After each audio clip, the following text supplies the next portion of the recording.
Whether your business is small, medium, large or extra large, there's a retirement solution for every type of business. oldmutualsuperfund.co.za. Now, earlier today, I spoke with the Gauteng Premier, Nomvula Mokonyane, and got her reaction from the budget vote speech. Let's take a look at what she had to say.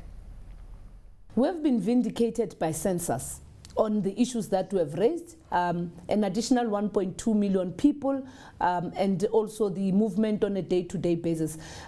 We welcome the budget that the Minister is presenting today. What is of importance in that is that there are more resources that are coming to Gauteng and that are responding to where the pressures are, not just on salary, but on efficiencies, effectiveness, and service delivery in health, in education, and most importantly, on economic infrastructure. The last thing that is also quite important with the minister's budget, it's the capacity, just mobilizing the capacity of the state to deliver, so that then we do not always rely on outsourcing the skills that are needed. And I think for us as a province, this is but one of the things that we're going to be tapping on. The increase that is coming to our province is real new money that responds to what Gauteng has always been saying. That also goes towards what I have spoken about, a city region and the future and different roles and responsibilities of provinces. One size fits all. The minister has responded that it's not the way to go. And this budget. Of course, that's the Premier for Gauteng, Nomvula Mokonyane. To catch the rest of that interview, do watch Political Exchange on Friday night, where you can hear the Premier's plans for what she's going to do with Gauteng's economic hubs. Now, let's get back to our discussion and our panelists. Eusebius, before the break, I was saying I'm going to give you a chance to get in on the debate that is, I suppose, at the heart of economic policy making in South Africa here, the extent to which you take care of the indigent, but also develop and encourage growth where companies and private sector investors can come to the party. Absolutely, and Nick was saying there in Cape Town, Karima, that you have certain policy tensions that we are about to have to stare in the face. I don't think so. I actually think that there is conceptual clarity here. There are two, from an intellectual point of view, false distinctions that we must recognize are false. Number one, the idea that you've got to choose between either a sustained high level of economic growth oriented budget with low welfare or a big welfare state with zero chances of high levels of growth. That's absolute false. The other false dichotomy conceptually is this idea that we must either choose between lifting the unemployed out of unemployment and into work, or reducing income inequality in the workplace between those people who are already employed. And that's the kind of DA message where they want the labor movement to feel guilty for wanting better work conditions, with the false idea that the necessary trade-off you must make is that you will continue to have high unemployment if you reduce income inequality. Where I would agree with Nick, which I think is a much more sensible critique, if I may say so, is rather to ask the question, is the money that is rightly allocated properly spent? Because as Stephen Friedman and other analysts often tells us, we treat the poor like subjects, we treat the indigent like subjects, and we don't always spend the money in such a way that we activate the agency of people who are currently on welfare. That's a better critique of the money being spent rather than having a moral panic about the allocation. Now, Nick, of course, Pravin Gordhan has been very emphatic about building capacity in the state, rooting out corruption. In fact, he introduced a series of measures to actually look at that. And of course, we know that a special procurement person is going to be appointed soon to oversee and hopefully to stem the kind of corruption that we've seen, particularly taking place, in the provinces. But do you have faith in the ability of the state, Nick, to actually spend the allocations properly where it needs to go, on time and on budget? Karima, just a warning, my sound's been turned really far down, so I just caught you and Eusebius. But do I have faith in the government's ability to spend money more effectively? Because ultimately, a lot of the way Pravin Gordhan balanced the books was to say getting better value for money. Yes, we're not going to have a lot more money, but the money we do have and the money we're able to spend, we're going to get more out of. And a lot of the details about curbing corruption and making accountability. And it feeds very much into what Sisulu and Patel ministers have been saying about the public service and other elements. Do I have faith in government's ability? Look, I mean, I think as a normal South African, my instinctive default setting is to be distrustful and disappointed that government has for so long let inefficiencies, corruption, etc. Dominate many of the spending programs, and obviously the leakage is huge. Do I think that it's improving? I actually do. I think in a whole range of ways, government is on top, has a real understanding.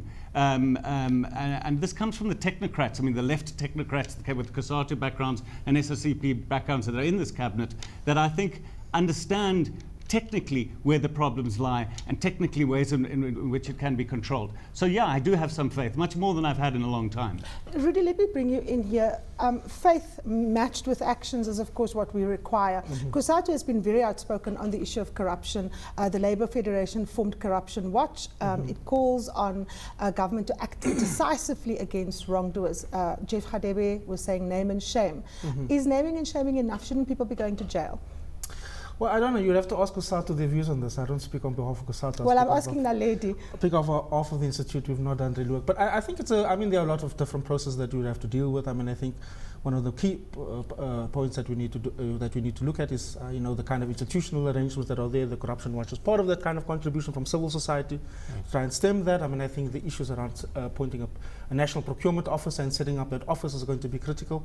Name and shame, before the name and shame, of course, the decision not to allow public servants to participate in government tendering are also critical contributions. So these are all, I think, important steps in the right direction to ensure that we curb the kind of, you know, corruption that is out there and abuse of the kind of systems that is there. So I think it's critical and it's important. So name and shame, yes, I think it's probably part of that kind of, it's important that, you know, let's identify white collar crime, you know, and if there are particular individuals that are part of that kind of system of corruption and, you know, patronage, and I think it's critical that we identify them.